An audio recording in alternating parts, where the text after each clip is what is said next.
தட்டி சுட்டதடா கை விட்டதடா, தட்டி சுட்டதடா கை விட்டதடா, புத்தி கெட்டதடா நெஞ்சை கொட்டதடா, புத்தி கெட்டதடா நெஞ்சை கொட்டதடா.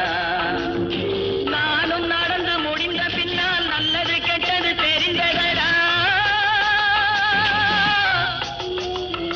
தட்டி சுட்டதடா கை விட்டதடா, புத்தி கெட்டதடா.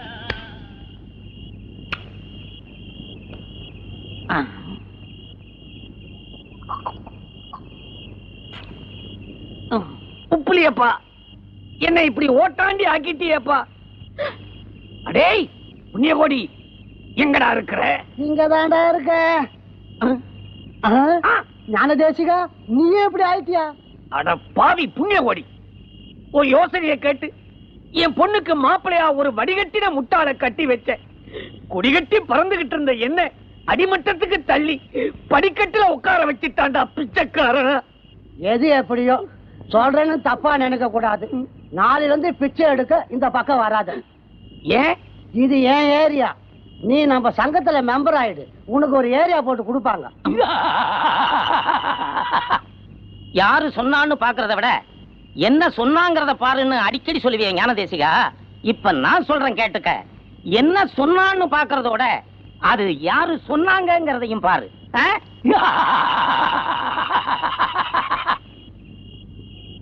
மாமு, உங்க சொத்து பத்தி எல்லாமே என்கிட்ட பத்திரமா இருக்கு. ஆனா ஒன்ன மட்டும் மனசுல வச்சுக்கோங்க, யாரையும் முட்டாள் நினைக்காதீங்க. எந்த முட்டாளா இருந்தாலும் அவன்கிட்ட கொஞ்சோண்டு புத்திசாலித்தனம் இருக்கும், எந்த புத்திசாலியா இருந்தாலும் அவன்கிட்ட கொஞ்சோண்டு முட்டாள்தனம் இருக்கும். மாப்பிள பழமொழிகளை மாத்தி மாத்தி சொல்லி என்ன குழப்பிட்டானோ. ரொம்ப குழம்புனா அப்படித்தான் மாமா. வாங்க வீட்டுல போய் கஞ்சி குடிப்போம். வரேன் வரேன். சரி இருந்து வாங்க. புண்ணியகோடி, எல்லா ஏரியாவையும் நீயே வச்சுக்க.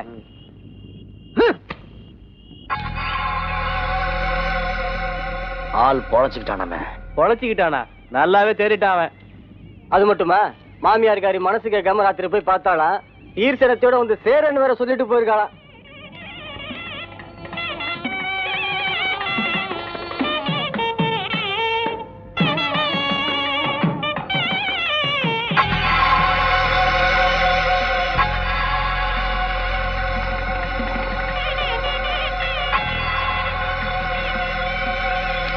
என்னடா இது, புருஷனை பறி கொடுத்து ஒரு மாசம் கூட ஆகல, அதுக்குள்ள அடுத்த கல்யாணமா? ஆமா, சின்ன வயசுலயே தாலி எடுத்துறாளேன்னு அவன் முறப்பையன் ஒருத்த வாக்கு கொடுத்துருக்கான். அப்போ புருஷனை இழந்துட்ட ஒருத்தி விதவையானா முறை பையன் வாழ்வு கொடுக்கலான்னு சொல்ற இல்ல?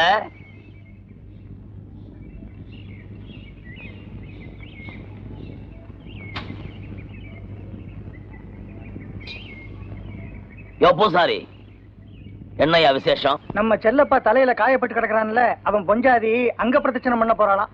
தரை கொதிச்சு கிடக்குறதுனால தண்ணி தொளிச்சிட்டு இருக்கிறாங்க. டேய், நீ டவுனுக்கு போய் ஒரு வெள்ளை புடவையும் கூடவே ஒரு பட்டு புடவையும் வாங்கிட்டு வந்துரு. சொன்னதை செய்டா.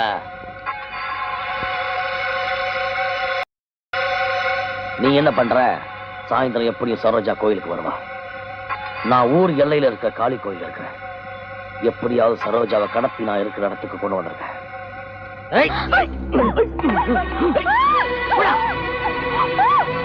அவளை கடத்தின விஷயத்தை நாமளே ஒரு ஆள் மூலியமா சொல்லி அனுப்புறோம். பொண்டாட்டிக்கு ஆபத்துன்னு உடனே புலி மாறி கிளம்பி வருவான்.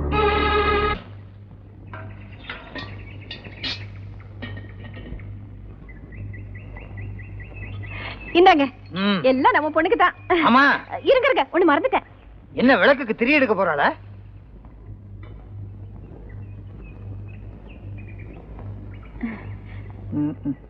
என்ன பாக்குறீங்க? இந்த வயிறாட்டி எல்லாம் யாருக்கு? நம்ம பொண்ணுக்கு தானே. வெட்டுனா ஒரே அடியா வெட்டிக்கிறது, ஒட்டுனா ஒரே அடியா ஒட்டிக்கிறது. ஒட்டிக்க. சரி உட்காரு. தள்ளுங்க. அப்பாடா. ஐயோ, ஒண்ணு மறந்துட்டேங்க. இருங்க. வீடு ஒண்ணுதான் பாக்கி இருக்கு, அதையும் தூக்கி மேல வை. நீ வேற ஓட்டையா? இங்க என்ன பார்வை?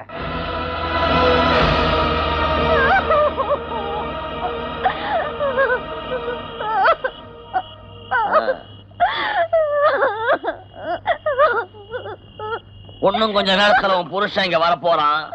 வழியில என் ஆளுங்களை நிக்க வச்சிருக்கேன். அங்கேயே அவனை அடிச்சு கொன்னுடுவானுங்க. நான் அந்த சடங்கு சம்பிரதாயத்துல ரொம்ப மதிக்கிறவம்மா.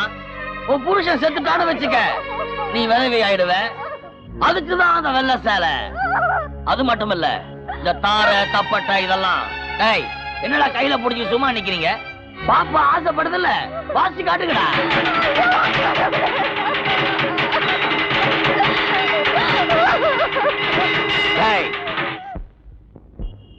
இப்போ உன்னை விதவையா என்னால பார்க்க முடியுமா?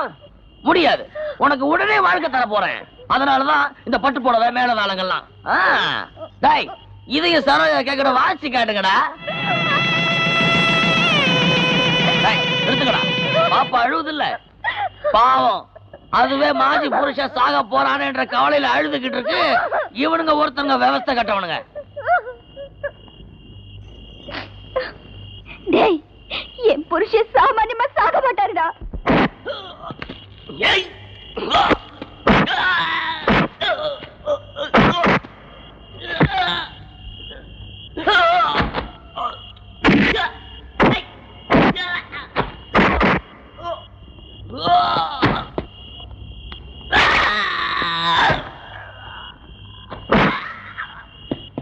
என்னடா வளவளன்னு பேசிக்கிட்டு, இந்நேரம் அவனை கொன்னு இருப்பானுங்க.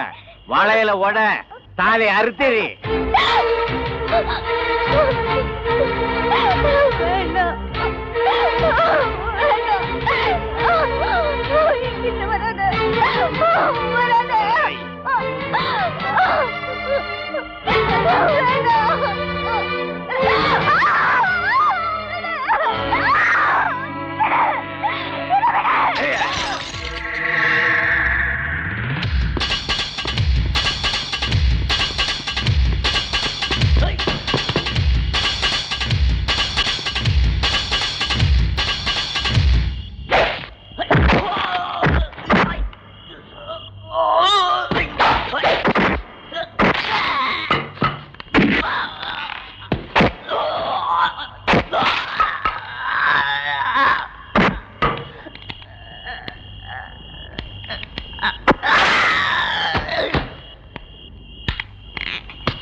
ஒரு சுமங்கலி பொண்ணு அம்மன் சன்னிதானத்துல விதையாக்க பாக்குறியே, நீ புள்ளையே இல்லடா. முடிவு எடுத்துட்டல, அப்புறம் எந்த உரிமையில வந்து தடுக்கிற?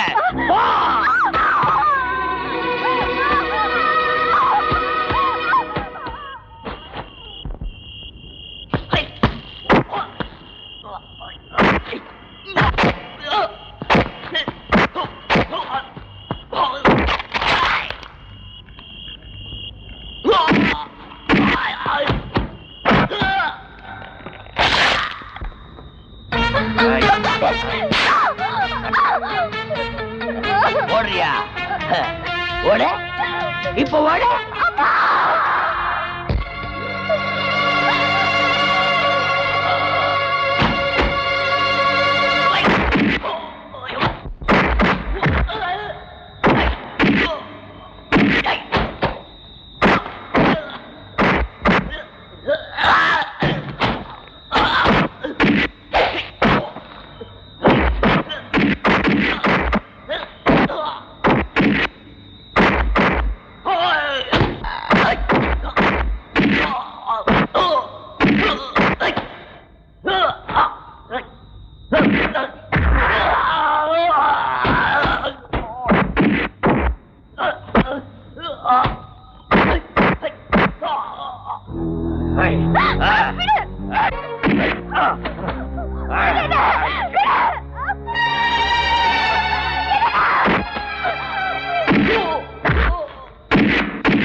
அட பாவி பயலே, அம்மன் சன்னிதானத்துல சுமங்கலி பொண்ணு வெள்ளை புடவை கட்டி பார்க்க ஆசைப்படாதான்னு சொன்னதே கேட்டியாடா? இப்ப நீயும் செத்து உங்க அப்பனும் செத்து என்ன வெள்ளை